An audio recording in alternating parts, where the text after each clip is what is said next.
गणेशोत्सवाच्या निमित्ताने मी अष्टविनायकांचे 8 शॉर्ट्स तयार केले, ज्याला तुम्ही भरभरून प्रतिसाद दिला त्याबद्दल धन्यवाद. आता हे शॉर्ट्स एकत्र करून मी त्याचा अष्टविनायकचा एक व्हिडिओ बनवला आहे. हा व्हिडिओ आपल्याला आवडल्यास लाईक करा आणि माझ्या चॅनलला सबस्क्राईब करा. गणपती बाप्पा मोरया. मोरगावचा मोरेश्वर अष्टविनायकातील पहिला गणपती, गाणपत्य संप्रदायाचा आद्यपीठ. या मंदिराचं वैशिष्ट्य म्हणजे गणपती समोर असलेला एक नंदी.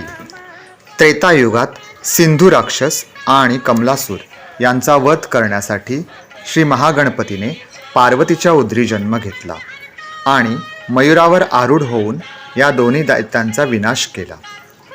अष्टविनायकाची यात्रा करताना प्रथम या गणपतीचे दर्शन घेतले जाते आणि शास्त्रोक्त अष्टविनायक पूर्ण करताना देखील शेवटी याच गणपतीच्या दर्शनाने अष्टविनायक यात्रेची सांगता होते. मोरगाव वसलेला आहे पुणे जिल्ह्यात जेजुरीपासून अवघ्या 15 किलोमीटर अंतरावर. अष्टविनायकापैकी दुसरा गणपती म्हणजेच सिद्धटेकचा सिद्धिविनायक. भीमा नदीच्या काठावर असलेल्या एका टेकडीवर सिद्धिविनायकाचे मंदिर आहे. अष्टविनायकातील हे एकमेव मंदिर आहे जिथे गणपतीची मूर्ती उजव्या सोंडेची आहे. मधु आणि कैटभ या 2 राक्षसांचा वध करण्यासाठी श्री विष्णूने सिद्धटेक क्षेत्री तपश्चर्या केली आणि या 2 असुरांचा वध करण्याची शक्ती त्याला गणपतीने प्रदान केली.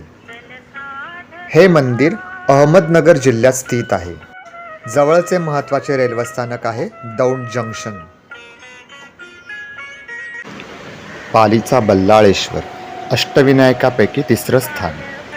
रायगड जिल्ह्यातील सुधागडाच्या पायथ्याशी वसलेले हे ठिकाण. बल्लाळ नावाच्या बालभक्ताने आपल्या सवंगड्यांसोबत गणपतीची पूजा मांडून एक खेळ चालवला होता. त्याने जी मूर्ती स्थापन केली ती म्हणजे ढुंडी विनायक. या मूर्तीचे प्रथम दर्शन घेतले जाते. बल्लाळाचा भक्तिभाव न जाणून बल्लाळाच्या वडिलांनी त्याची पूजा भ्रष्ट केली आणि त्याला मारझोड केली.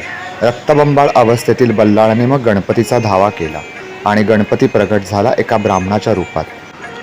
आपल्या आराध्य दैवताला बल्लाळाने ओळखले आणि मग याच क्षेत्री निवास करण्याची विनंती केली आणि हा गणपती म्हणजेच बल्लाळेश्वर. महडचा वरद विनायक अष्टविनायकातील 4थे स्थान.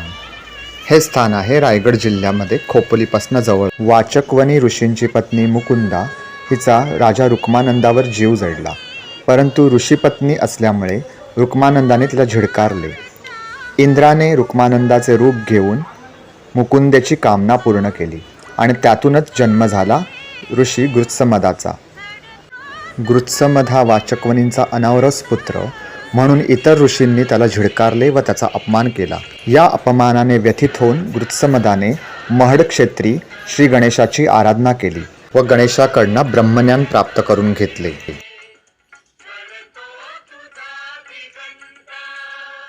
अष्टविनायकातील 5वे स्थान म्हणजे थेऊरचा चिंतामणी, जे वसले पुण्यापासून 25 किलोमीटर अंतरावर. सृष्टी निर्माण करताना आपले मन स्थिर राहावे यासाठी ब्रह्मदेवाने या ठिकाणी तपश्चर्या केली आणि गणपतीने त्यांचे चित्त स्थिर केले, म्हणून या ठिकाणाचे नाव पडले स्थावर.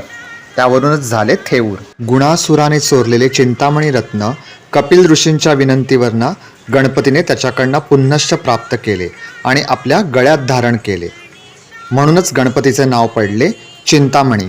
माधवराव पेशवे आणि रमाबाई पेशवे हे या गणपतीचे निस्सीम भक्त होते. सह्याद्रीच्या कुशीत एका डोंगरावरती बौद्ध लेण्यांमध्ये वसलेला लेण्याद्रीचा गिरिजात्मज म्हणजेच अष्टविनायकातील 6वा गणपती. या गणपतीचे दर्शन घेण्यासाठी आपल्याला चढावे लागतात साधारण 300 पायऱ्या. सृष्टीचा नियंत्रक महागणेश याने आपल्या पोटी जन्म घ्यावा यासाठी जगन्माता पार्वतीने या ठिकाणी 12 वर्षे तप केले. पार्वतीने एक मातीचा पुतळा घडवला व त्याच्यामध्ये प्राण फुंकले. तोच झाला गिरिजात्मज. लेण्याद्री पर्वतावरून समोरच आपल्याला दर्शन घडते ते छत्रपती शिवाजी महाराज यांचे जन्मस्थळ अर्थात शिवनेरी किल्ल्याचे.